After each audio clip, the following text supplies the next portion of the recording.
Hello friends, welcome to Prep IAS. आप सभी का प्रेप आईएएस पे स्वागत है।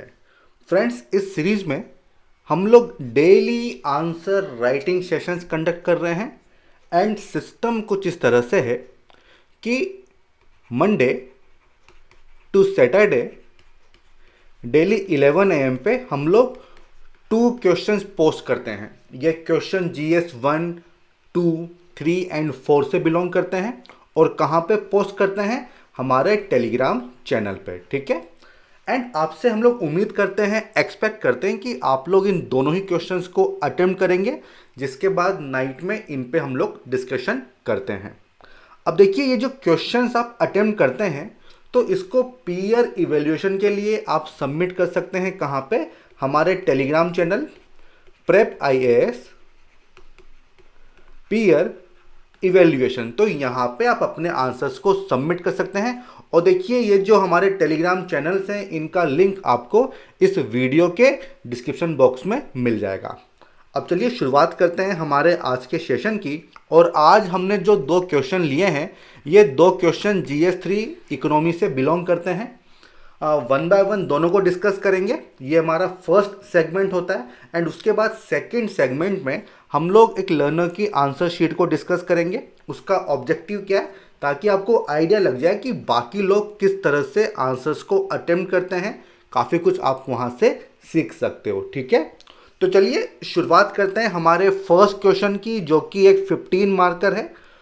250 वर्ड्स में आपको इसको अटेम्प्ट करना है। देखिए क्वेश्चन क्या है, एमएसएमई के बारे में।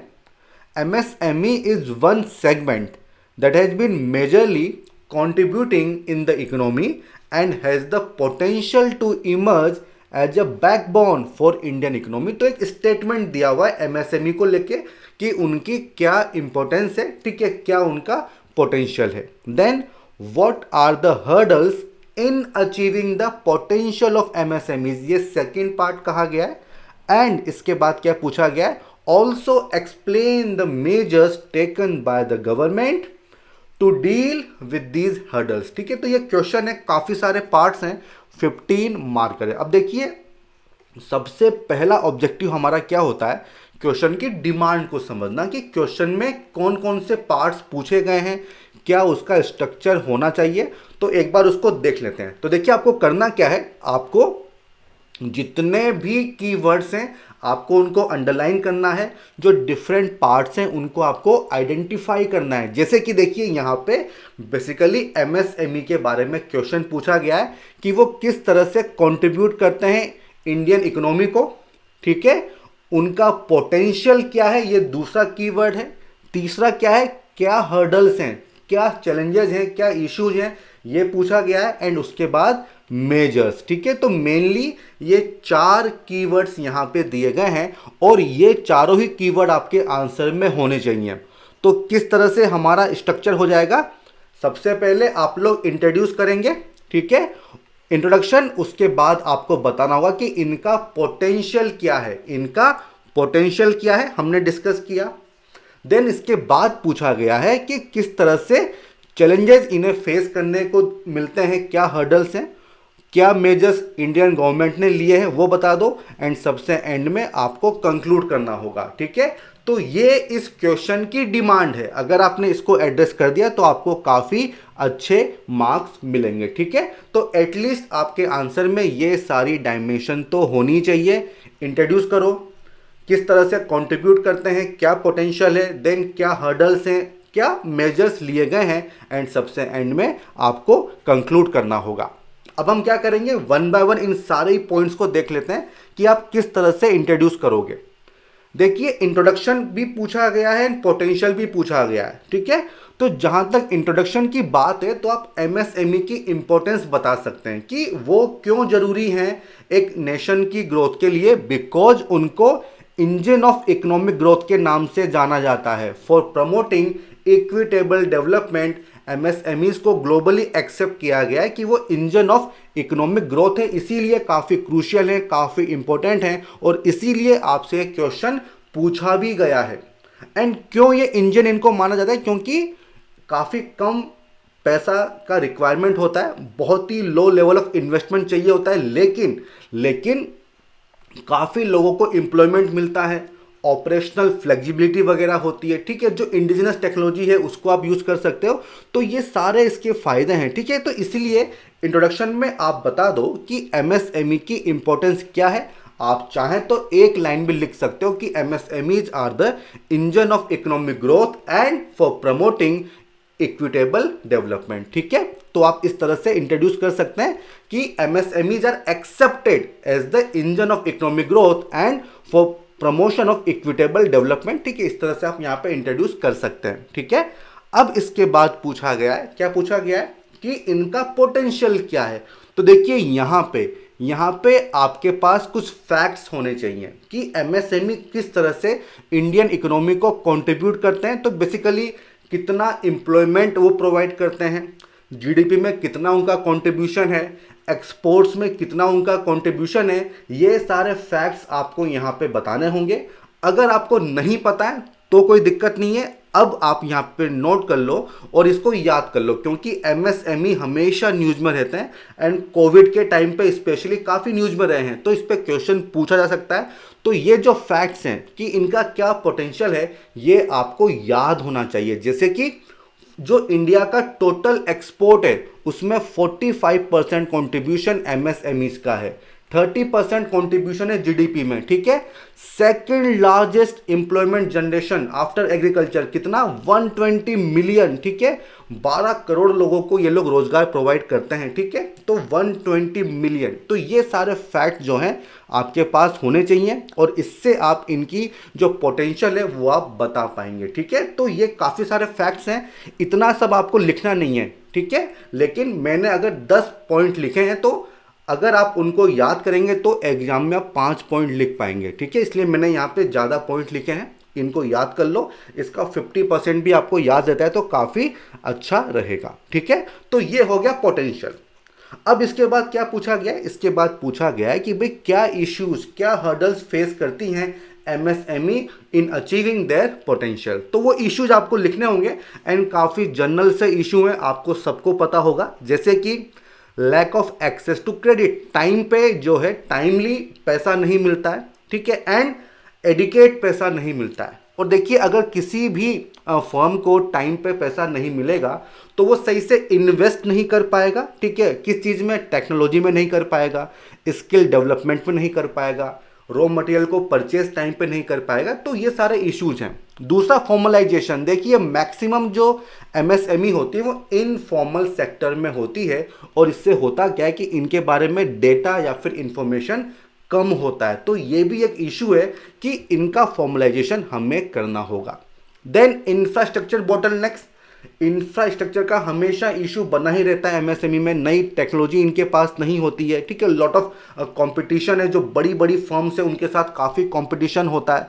देन एक्सपर्टीज़ की कमी है, जैसे कि किस तरह से प्रोडक्ट को आपको डेवलप करना है, डिज़ाइन करना है, उसकी पैकेजिंग करनी है, किस तरह से मार्केटिंग करना है, किस तरह से एडवर्टाइजमेंट करना है, तो वो सारे इश्यूज एमएसएमई फेस करते हैं। देन डिलेड पेमेंट, जिसको पेमेंट करना है वो भी काफ़ी डिले करता है और जब पेमेंट डिले होगा तो उससे क्या होगा कि आप उसको टाइम पे आप इन्वेस्ट नहीं कर पाएंगे। देन देखिए बहुत सारे क्वालिटी रिलेटेड इश्यूज होते हैं एक्सपोर्ट को लेके, क्वालिटी को लेके, तो वो सारे पॉइंट भी आप यहाँ पे मेंशन कर सकते हो, ठीक है। तो काफ़ी शॉर्ट फॉर्म में मैंने आपको यहाँ पे बताया है। तो इस तरह से जो डिफरेंट हर्डल्स हैं वो आप यहाँ पे मेंशन कर सकते हो, ठीक है। अब देखो इसके बाद क्या पूछा गया है, इसके बाद पूछा गया है कि गवर्नमेंट ने कौन से मेजर्स लिए हैं। तो देखिए स्पेसिफिक मेजर्स आपको लिखने हैं जो एमएसएमई के लिए लिए गए हैं, जैसे कि उद्यमी मित्र पोर्टल, ठीक है, एमएसएमई संबंध समाधान। अब देखो यहाँ पे ना केवल नाम लिखने से काम नहीं चलेगा, आपको इसका ऑब्जेक्टिव ना 1 से 2 लाइन के बीच में आपको एक्सप्लेन करना होगा, ठीक है। तो इस चीज़ का ध्यान रखना। ट्रेड्स की बात कर सकते हो, एम्प्लॉयमेंट गारंटी स्कीम की बात कर सकते हो। तो बेसिकली इन सबको एमएसएमई के लिए ही जो है स्टार्ट किया गया था। तो ये सारे जो मेजर्स है, स्फूर्ति हो गया, ठीक है, फंड ऑफ फंड्स स्कीम हो गया, तो ये सारे आपके आंसर्स में होना चाहिए। एंड 1 से 2 लाइन में थोड़ा सा ब्रीफ में बता दो कि इनका ऑब्जेक्टिव क्या है, ठीक है। तो ये इस क्वेश्चन की डिमांड है, समझ में आ गया। अब देखो आपको कंक्लूड करना होगा। देखिए कंक्लूजन में हम लोग क्या करते हैं, बेसिकली एक सोल्यूशन देने की कोशिश करते हैं, ठीक है। एक सोल्यूशन देने की कोशिश करते हैं कि इंडियन गवर्नमेंट को लॉन्ग टर्म में क्या चाहिए जिससे जो हर्डल्स हैं वो दूर हो जाएं। तो देखिए यहाँ पे दो चीज़ें कि जो एमएसएमई मिनिस्ट्री है उसका टारगेट क्या है, उसका टारगेट ये है कि बाय 2025 50% कंट्रीब्यूट करना है जीडीपी में। तो देखिए इसीलिए तो बात होती है कि कितना पोटेंशियल है, 50% जीडीपी में कंट्रीब्यूशन की बात हो रही है। और इसके लिए देखिए क्या जरूरी है कि जो पॉलिसीज हैं, जो एनवायरनमेंट है, जो फ्रेमवर्क है वो करेक्ट होना चाहिए, ठीक है। तो इसी से आप यहाँ पे कंक्लूड कर सकते हो कि the need is to have a right set of policies and enabling framework, ताकि ये अपना ट्रू पोटेंशियल रियलाइज कर सकें, ठीक है। तो इसी के साथ जो हमारा फर्स्ट क्वेश्चन है ये यहीं पे हम इसको एंड करेंगे। अगर आपका कोई भी डाउट है तो आप कमेंट सेक्शन में लिख के मुझसे पूछ सकते हो, ठीक है। अब हम आते हैं सेकंड क्वेश्चन की तरफ, और ये जो क्वेश्चन है ये भी 15 मार्कर है, 250 वर्ड्स में आपको इसको अटेम्प्ट करना होगा। देखिए क्वेश्चन क्या है, क्वेश्चन एग्रीकल्चर से संबंधित है कि e agriculture is a new area of knowledge emerging out of convergence of IT and farming techniques। तो बेसिकली कुछ होता होगा ई एग्रीकल्चर, उसकी इंपॉर्टेंस यहां पे बताई गई है, ठीक है। अब उसके बाद पूछा गया है कि explain how ICT can be beneficial for agriculture sector in India. And उसके बाद पूछा गया है कि also mention initiative taken by the government in this field. तो देखिए सबसे पहले हम क्या करेंगे, क्वेश्चन की डिमांड को समझने की कोशिश करेंगे। और इसके लिए क्या जरूरी है, इसके लिए जरूरी है आइडेंटिफाई करना कि क्वेश्चन में कौन से कीवर्ड्स हैं एंड कौन से डिफरेंट पार्ट्स हैं जो आपको एक्सप्लेन करने होंगे। तो चलिए शुरुआत करते हैं। देखिए सबसे पहले यहाँ पे जो कीवर्ड है वो क्या है, ई एग्रीकल्चर। इसका मतलब इंट्रोडक्शन किस तरह से होगा, ये समस्या खत्म हो गई, क्योंकि कीवर्ड ढूंढ लो, उसको एक्सप्लेन कर दो, उसको डिफाइन कर दो, उससे अच्छा इंट्रोडक्शन और कुछ नहीं होगा, ठीक है। तो इंट्रोडक्शन में क्या आएगा, ई एग्रीकल्चर क्या होता है। इसके बाद क्या पूछा गया है, इसके बाद ये पूछा गया है कि किस तरह से आईसीटी जो इंफॉर्मेशन कम्युनिकेशन टेक्नोलॉजी है वो एग्रीकल्चर सेक्टर के लिए बेनिफिशियल हो सकती है, ये पूछा गया है। तो ये आपका सेकंड पार्ट हो जाएगा कि किस तरह से आईसीटी हेल्प कर सकता है हमारे इंडियन एग्रीकल्चर में, ठीक है। देन क्या पूछा गया, इनिशिएटिव, ठीक है। तो गवर्नमेंट ऑफ इंडिया ने इस फील्ड में जो इनिशिएटिव लिए हैं वो आपको मेंशन करने होंगे, ठीक है। तो ये बेसिक्स की बात है। अब देखो क्योंकि ये 15 मार्कर है तो आप यहाँ पे एक एडिशनल पॉइंट भी लिख सकते हो, वो क्या है, चैलेंजेस। हालांकि पूछे नहीं गए हैं, बट देखिए ये नई एक टेक्नोलॉजी है, इसको यूज भी किया जा रहा है, बट इसको ब्रीफ में अगर आप बता देंगे कि ये चैलेंजेस हम लोग फेस कर रहे हैं तो एक एडेड एडवांटेज होता है, आपको औरों से एज मिलेगी, ठीक है। और हमें एज ही तो चाहिए, तो ब्रीफ में 2 से 3 लाइन में आपको चैलेंजेस मेंशन कर देने चाहिए, ठीक है। तो अब इसका स्ट्रक्चर क्या हो जाएगा, सबसे पहले आप इंट्रोड्यूस करेंगे और किस तरह से इसमें डिफाइन कर दो कि ई एग्रीकल्चर क्या होता है, इसके बाद क्या बेनिफिट्स हैं, एंड काफ़ी ब्रीफ में आपको चैलेंजेस मेंशन करने चाहिए। देन क्या इनिशिएटिव लॉन्च किए गए हैं, एंड उसके बाद आपको कंक्लूड करना होगा, ठीक है। एंड जब हम बात करते हैं कंक्लूजन की, ठीक है, तो देखो यहाँ पे कुछ लोग वे फॉरवर्ड की भी बात करते हैं कि और क्या करना चाहिए, ठीक है, तो वो भी आप मेंशन कर सकते हो, ठीक है। बट क्योंकि 15 मार्कर है, वैसे काफ़ी सारी डायमेंशन हो गई है, तो आप ऐसा भी कर सकते हो कि एक लॉन्ग टर्म सोल्यूशन यहीं पे दे दो। बट अगर आपके पास टाइम है, आपके पास स्पेस है, तो आप एक वे फॉरवर्ड भी दे सकते हो, ठीक है। और ये जो चीज़ है ये आप पिछले वाले क्वेश्चन में भी कर सकते थे, ठीक है, ये आप पिछले वाले क्वेश्चन में भी कर सकते थे, कोई इशू नहीं है, वे फॉरवर्ड आप लिख सकते हो। बट जनरली होता क्या कि इतने सारे पॉइंट हैं तो स्पेस इतना बचता नहीं है, तो एक लॉन्ग टर्म सोल्यूशन दे दो कंक्लूजन में, वो भी एक अच्छा मेथड होता है आंसर को लिखने का, ठीक है। तो अब हम क्या करेंगे, अब हम आते हैं वन बाय वन इन सारे पार्ट्स को डिस्कस कर लेते हैं। देखिए काफ़ी आसान सी चीज़ है, ई एग्रीकल्चर मतलब आप जो आईसीटी है उसको किस में यूज़ करोगे, आप उसको यूज़ करोगे एग्रीकल्चर में। पर्पज़ क्या है, ताकि जो हमारे इश्यूज हैं एग्रीकल्चर में वो रिजॉल्व हो जाएं। किस तरह के इश्यूज हैं, जैसे कि प्रोडक्ट की प्रोडक्टिविटी काफ़ी कम है तो इसको बढ़ाना है, तो इसके लिए आईसीटी का यूज़ करो। इनकम कम है, उसको डबल करना है, तो वो कैसे होगा, एक तरीका यह है कि आईसीटी का आप यूज कर सकते हैं। इसमें क्या हुआ कि पूरे वर्ल्ड में क्या हो रहा है, पूरे वर्ल्ड में क्या हो रहा है उसकी इंफॉर्मेशन, उसकी नॉलेज आपके पास रहेगी और फिर उसको आप यूटिलाइज कर सकते हो किसमें, एग्रीकल्चर फील्ड में। ठीक है, तो बेसिकली ये कॉन्सेप्ट है, इसको देख लेते हैं। तो ई एग्रीकल्चर क्या है, basically involves the conceptualization, design, development, evaluation and application of innovative ways to use ICT in the agriculture field। देखिए ये काफ़ी ये स्टैंडर्ड डेफिनेशन है, अगर आप नहीं याद कर पा रहे हैं तो आप सिंपल सा भी लिख दो कि ई एग्रीकल्चर में क्या होता है, आईसीटी को यूज किया जाएगा किसमें, एग्रीकल्चर फील्ड में, इसको बोलते हैं ई एग्रीकल्चर। ठीक है, तो इस तरह से आप इंट्रोड्यूस कर सकते हैं। अब देखिए इसके फायदे क्या होते हैं, जो कि क्वेश्चन की डिमांड है। देखिए इसके फायदे ये हैं कि इससे आप डिसीजन मेकिंग को इंप्रूव कर सकते हैं। और वो किस तरह से इंप्रूव होगी, क्योंकि रिलेवेंट एंड टाइमली इंफॉर्मेशन मिलेगी फार्मर्स को, किस बारे में, कि भाई कौन सी नई टेक्नोलॉजी का आपको यूज करना है, आपकी सॉइल की कंडीशन क्या है, कौन सा फर्टिलाइजर, कौन सा पेस्टिसाइड आपको उसमें यूज करना है। ठीक है, वेदर की फोरकास्टिंग आपको मिलेगी, तो उसके हिसाब से आप प्लान कर सकते हो, डिजास्टर के लिए प्रिपेयर हो सकते हो पहले से। तो ये सारी इंफॉर्मेशन आपको पहले से मिल जाएगी। गवर्नमेंट की कौन कौन सी स्कीम्स हैं, भाई लोगों को पता ही नहीं होता है, जो रूरल एरियाज में होते हैं कि गवर्नमेंट की कौन सी स्कीम है, तो वो सारी आपको पता चलेगी।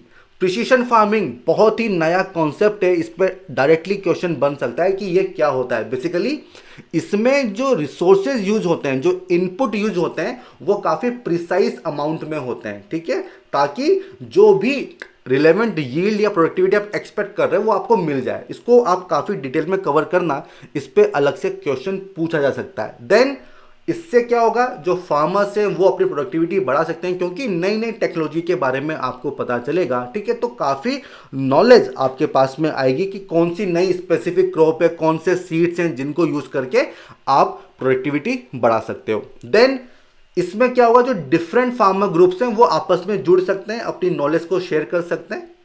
दिल्ली का किसान हो, ठीक है, उधर से आप समझ लो नॉर्थ ईस्ट में कोई है, जम्मू कश्मीर में कोई है, साउथ में कोई है, राजस्थान में कोई है, तो आपस में जो है डिफरेंट जो फार्मर ग्रुप्स हैं वो आपस में जुड़ सकते हैं, अपनी नॉलेज को शेयर कर सकते हैं। ठीक है, तो ये भी एक इसका बेनिफिट है। Then it can provide farmers access to national and global market. देखिए अभी तो क्या हुआ कि आप यहीं जा सकते हो बेचने के लिए, बट अगर आपको पता होगा कि बाहर क्या चीज़ है, ठीक है, अपने डिस्ट्रिक्ट से बाहर क्या रेट मिल रही है, स्टेट से बाहर क्या रेट मिल रही है, तो वो सारी नॉलेज भी आपको यहाँ से मिल जाएगी। इसके अलावा देखिए academia, industry and government agencies के बीच में लिंक भी हो सकता है। तो जो इशू है उसको आप रियल टाइम पे आप जो है रिजोल्व कर सकते हो with the help of industry, academia and government agency. ठीक है, तो ये सारे बेनिफिट्स हैं जो आपको मिलेंगे किससे, ई एग्रीकल्चर से। अब इसके बाद देखिए, क्योंकि ये नई टेक्नोलॉजी है, थोड़ा सा इसमें बता दो कि क्या चैलेंजेस सामने आ सकते हैं, क्या आ रहे हैं, और वो स्टैंडर्ड है क्योंकि यहाँ पे टेक्नोलॉजी की बात हो रही है और यहाँ पे एग्रीकल्चर जो कि मेनली जो हमारी रूरल पॉपुलेशन है वो उस पर डिपेंडेंट होती है। तो इनमें क्या लिंकेज होता है कि एक तो अवेयरनेस लिटरेसी का इशू है, डिजिटल डिवाइड है और डिजिटल इंफ्रास्ट्रक्चर। ठीक है, इंटरनेट वगैरह, मोबाइल्स वगैरह, इनकी आप बात कर सकते हो। तो बेसिकली क्या करना है, चैलेंजेस लिख दो, चैलेंजेस, ठीक है, एंड इसके बाद एरो डायग्राम बना दो कि lack of awareness, digital divide and digital infrastructure, lack of digital infrastructure. केवल इतना कर दोगे अपना काम हो जाएगा। तो 1 से 2 लाइन में, ज़्यादा आपका स्पेस यूटिलाइज नहीं होगा, बट आप क्या करोगे, एक रिलेवेंट डायमेंशन बता दोगे एग्जामिनर को। तो इस तरह से आप यहाँ पे इंप्रूव कर सकते हो। ठीक है, बढ़े आगे, चलिए।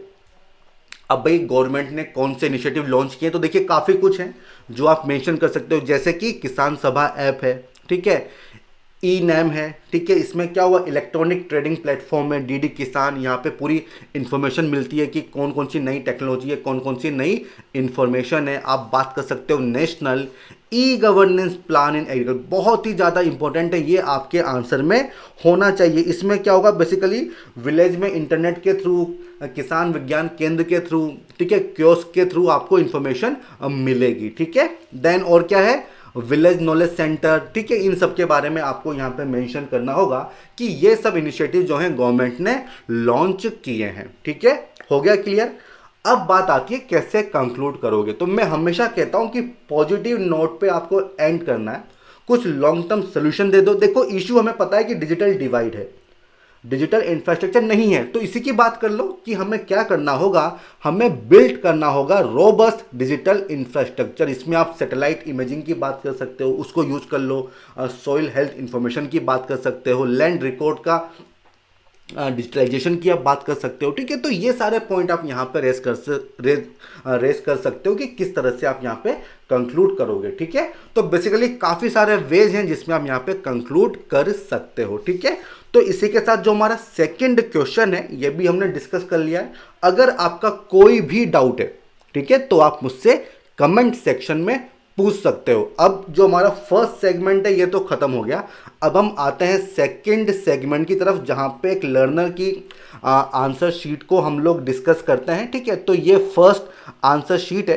तो बेसिकली इन्होंने ई एग्रीकल्चर की डेफिनेशन ऊपर भी लिखी है और उसके बाद नीचे भी लिखी, तो ऐसा मत करो, एक ही डेफिनेशन दो और ये जो सेकंड डेफिनेशन है ये ज़्यादा सही है, तो इसी को आपको यूज़ करना चाहिए सबसे पहली बात। ठीक है, देन आपने एक डायग्राम बनाया है कि आईसीटी इन एग्रीकल्चर, तो आपने mobile, telephone, computer, website, basically इसमें बहुत सारी चीज़ें ओवरलैपिंग है। कंप्यूटर, इंटरनेट, उसके बाद आप वेबसाइट, तो भाई ये एक ही तो बात है ना, वहीं से तो मिलेगी, तो ऐसा मत करो। और देखो आपने एप्लीकेशंस लिखी है, ये ऑलरेडी आप फिर से एक्सप्लेन कर रहे हो नीचे, तो इनको रिपीट मत करो। आप क्या कर सकते हो ना, आईसीटी टूल्स इन एग्रीकल्चर, इस तरह से आप हेडिंग दे सकते हो और फिर मोबाइल, सैटेलाइट, डेटा स्टोरेज, इनको आप यहाँ पे इस तरह से मेंशन कर सकते हो, तो ये एक इम्प्रोवाइजेशन हो जाएगा। क्योंकि यहाँ पे क्या है ना, काफ़ी सारी इंफॉर्मेशन ओवरलैप भी हो रही है और रिपीट भी हो रही है, वो आप नीचे देख सकते हैं। ठीक है, उसके बाद आपने बताया कि किस तरह से ये बेनिफिशियल रहेगा, तो एक्सटेंशन सर्विस की बात की है, ये बहुत ही अच्छा पॉइंट है। अब देखो यहाँ पे आप लिखो कि जो फार्मर्स है उनको नॉलेज मिलेगी कौन सी सुटेबल क्रॉप है as per the soil condition, कौन सा पेस्टिसाइड यूज करना है, कौन सा फर्टिलाइजर यूज करना है, ठीक है, कौन सी नई वेराइटी है जो उनको यूज करनी है। तो ये सारे पॉइंट भी यहाँ पे आने चाहिए एंड अल्टीमेटली इससे क्या होगा कि जो प्रोडक्टिविटी है, जो इनकम है, वो इम्प्रूव हो जाएगी। ठीक है, तो ये पॉइंट आपने लिखा नहीं है कि प्रोडक्टिविटी इंप्रूव होगी, इनकम इंप्रूव होगी, तो ये पॉइंट आना चाहिए। ठीक है, then increase farmers accessibility to market, बहुत सही है, आपने ई नेम का एग्जाम्पल भी यहाँ पे दिया है। देन कैपेसिटी बिल्डिंग की बात की है, फाइनेंशियल इंक्लूजन की बात की है, बेसिकली एक्सेस टू मार्केट्स जो है बढ़ जाएगा, इंफॉर्मेशन ज़्यादा आपके पास रहेगी। Then better implementation of schemes, देखो इंप्लीमेंटेशन तो ठीक है बट नॉलेज भी तो मिलेगी, और पहले तो ये चीज़ कि नॉलेज ही नहीं होती है कि कौन सी स्कीम लॉन्च की है। ठीक है, तो स्कीम प्लस इंप्लीमेंटेशन, तो ये दोनों चीज़ें यहाँ पे आनी चाहिए।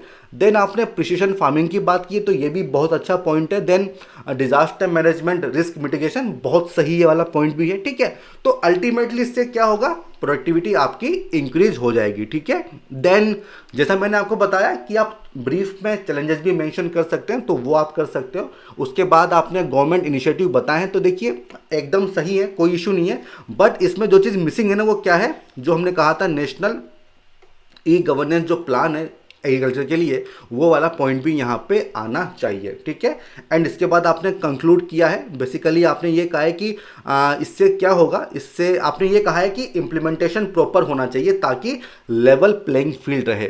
अब देखिए ये जो कंक्लूजन है ये ठीक कंक्लूजन है, इसमें कोई दिक्कत नहीं है, बट अगर आपको फर्दर इंप्रूव करना है तो कोई लॉन्ग टर्म सोल्यूशन दो।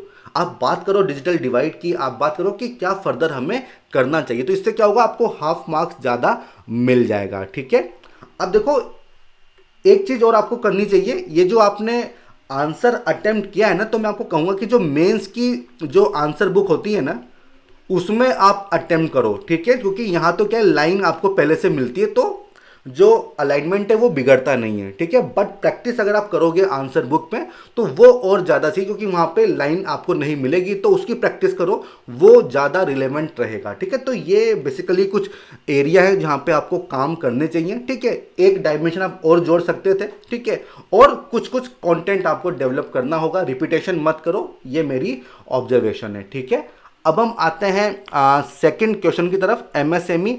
अब देखो यहाँ पे इन्होंने जो इंट्रोडक्शन किया है वो काफ़ी लंबा किया है, और देखो मैं हमेशा कहता हूँ कि अगर 10 मार्कर क्वेश्चन है तो इंट्रोडक्शन एंड कंक्लूजन 2 से 3 लाइन, इससे ज़्यादा मत करो। अगर 15 मार्कर है तो 3 से 4 लाइन बस, इससे ज़्यादा नहीं करना है। एक्चुअली आपने क्या किया है ना, पोटेंशियल को यहीं पे मर्ज कर दिया है। तो देखो इससे हुआ क्या, जो विजिबिलिटी है वो कम हो गई, ठीक है। तो सबसे पहले इंपॉर्टेंस बताओ 2 से 3 लाइन में कि भाई ये ग्रोथ इंजन है, इतना सफिशिएंट है, 1 से 2 लाइन में इंट्रोड्यूस कर दो। उसके बाद हेडिंग डालो कि इनका पोटेंशियल क्या है और किस तरह से ये कंट्रीब्यूट करते हैं इंडियन इकोनॉमी में। तो ये आपका अलग पॉइंट होना चाहिए था, ये आपका अलग पॉइंट होना चाहिए था। और देखिए यहाँ पे आप क्या कर सकते हो, आप एरो डायग्राम बना सकते हो पोटेंशियल को लेके। इससे क्या होगा, जो विजिबिलिटी है वो काफ़ी बढ़ जाएगी, ठीक है। समझ में आ गया। अब देखो आप यहाँ पे लिख रहे हो कि hurdles in achieving the potential, तो पोटेंशियल तो बताना पड़ेगा ना, ये ऑब्वियस सी बात है, ठीक है। तो ये डायमेंशन आनी चाहिए। ऑलरेडी आपने लिखा हुआ है कि इतने को एम्प्लॉयमेंट मिलता है, जीडीपी में इतना कंट्रीब्यूशन है, ठीक है। तो ये आपने ये भी कहा है कि नियरली कितना एम्प्लॉयमेंट वगैरह, तो ये सब पॉइंट्स आपने लिखे हैं, ठीक है। ये सब पॉइंट आपने लिखे हैं, बट करना क्या है, आपको इसकी विजिबिलिटी बढ़ानी है। और कैसे बढ़ाओगे, अलग से हेडिंग डालो एंड एरो डायग्राम का यूज कर लो, ठीक है। और भी काफी सारे पॉइंट्स हैं जो आपने यहाँ पे मिस कर दिए, उनको भी आप यहाँ पे ऐड कर सकते हो, ठीक है। देन हर्डल्स क्या है, क्रेडिट का इशू है, ये एकदम सही बात है। देन फॉर्मलाइजेशन, ये भी बहुत अच्छा पॉइंट है। टेक्नोलॉजी, ये भी अच्छा पॉइंट है। देन मेजोरिटी जो है वो माइक्रो है, ठीक है। तो ये पॉइंट आपके रिलेवेंट है, बट देखो अभी भी आपने कुछ पॉइंट्स मिस कर दिए, जैसे कि इंफ्रास्ट्रक्चर, बहुत ही रिलेवेंट पॉइंट है। देन मार्केटिंग, डिज़ाइन, पैकेजिंग, तो ये सब जो रिलेवेंट पॉइंट है ये भी आने चाहिए, ठीक है, क्योंकि की डिमांड है, ठीक है। इसके बाद आपने क्या किया है, आपने बताया है गवर्नमेंट इनिशिएटिव। देखो इस तरह से कुछ डायग्राम वगैरह मत बनाओ, ठीक है, इसका कोई मतलब है नहीं, ठीक है। सिंपल सा लिखो कि गवर्नमेंट इनिशिएटिव क्या है। उसके बाद आपने लिखा है कि GEM के बारे में, ये अच्छा पॉइंट है। देन 100 टेक्नोलॉजी सेंटर्स बनाए जाएंगे। लेबर लॉज के बारे में आपने कहा है, क्रेडिट के बारे में आपने बताया है। देन आपने जनधन के बारे में बताया। देखो स्पेसिफिक टू MSME बहुत सारी इनिशिएटिव जो आपने मिस कर दिए हैं, ठीक है। उद्यमी पोर्टल वगैरह हो गया, संबंध समाधान, ठीक है, फंड्स ऑफ फंड स्कीम, ठीक है, आत्मनिर्भर पैकेज, ठीक है। तो वो सारी जो रिलेवेंट इंफॉर्मेशन है वो आपने मिस कर दी। और देखिए ये की डिमांड है, पूछा गया है, तो इतना शॉर्ट में मत निपटाओ, थोड़ा सा यहाँ पे थोड़ा एक्सप्लेन करो कि इसका पर्पस क्या है, भाई क्यों इसको बनाया गया है, ठीक है। तो वो एक चीज़ है, हालांकि आपने शॉर्ट में लिखा है, बट मैं फिर भी उम्मीद करता हूं आपसे, क्योंकि कंटेंट आपके पास है, थोड़ा सा इसको एक लाइन में इसको बताओ कि गवर्नमेंट ई मार्केट प्लेस का ऑब्जेक्टिव क्या है, ठीक है। थोड़ा सा आपको यहाँ पे कंटेंट एंड तो करना होगा, ठीक है। देन आपने वे फॉरवर्ड बताया। अब देखो वे फॉरवर्ड ऐसी चीज़ है जो थोड़ा ब्रीफ में आपको लिखना चाहिए, ठीक है।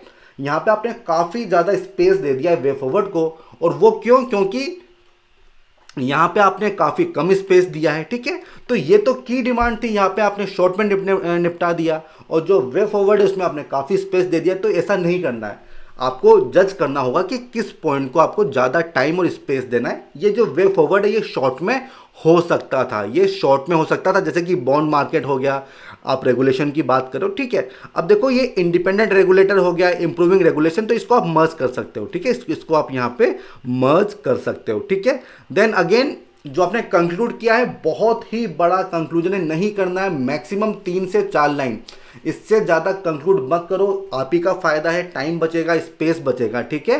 तो एक फ्यूचर सोल्यूशन दे दो, लॉन्ग टर्म सोल्यूशन दे दो कि क्या लॉन्ग टर्म मेजर लेना चाहिए, और 3 से 4 लाइन काफ़ी है, ठीक है। 3 से 4 लाइन काफ़ी है, केवल इसी तरह से आपको कंक्लूड करना चाहिए, इतना बड़ा मत लिखो, ठीक है। आपका काफ़ी टाइम जो है वो इसमें लग जाएगा, ठीक है।